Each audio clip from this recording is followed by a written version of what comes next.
Mika adalah seorang anak kecil yang lucu dan polos. Dia tinggal di sebuah pedesaan yang damai pada tahun 2024.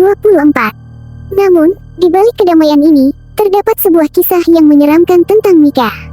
Kisah tentang bagaimana ia dibuang oleh orang tuanya dan harus bertahan hidup sendirian di tengah hutan yang gelap dan angker. Mika adalah anak tunggal dari keluarga yang miskin. Ayahnya bekerja sebagai buruh tani sedangkan ibunya adalah seorang pembantu di rumah orang kaya di kota. Mereka sangat sulit bertahan hidup dan tidak mampu membiayai kebutuhan Mika yang masih kecil. Akhirnya, mereka mengambil keputusan pahit untuk membuang Mika di tengah hutan yang jauh dari desa mereka. Mika di tengah hutan yang jauh dari desa mereka. Mika yang masih kecil dan tidak tahu apa-apa, dibawa ke dalam hutan dan ditinggalkan di bawah pohon besar yang rimbun. Ia menangis sejadi-jadinya dan mencoba mencari orang tuanya, tapi mereka sudah pergi dan meninggalkannya. Mika merasa sangat kesepian dan takut. Dia tidak mengerti mengapa orang tuanya meninggalkannya begitu saja. Beruntung, Mika ditemukan oleh seorang wanita tua yang tinggal sendirian di hutan. Wanita itu bernama Nenek Sari. Ia adalah seorang dukun yang tinggal di hutan sejak lama.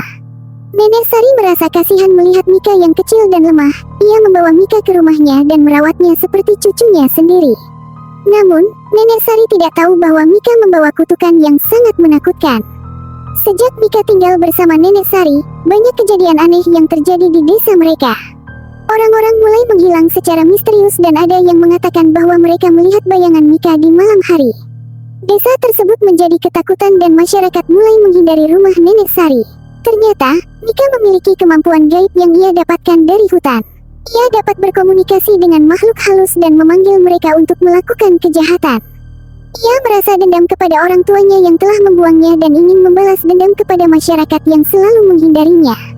Tidak ada yang tahu bagaimana cara menghentikan Mika. Orang tua Mika yang menyesal telah membuangnya, mencoba mencari Mika di hutan namun mereka tidak berhasil ditemukan.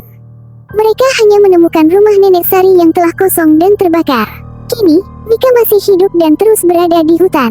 Ia tetap memanggil makhluk halus untuk melakukan kejahatan dan menghantui masyarakat di desa tersebut.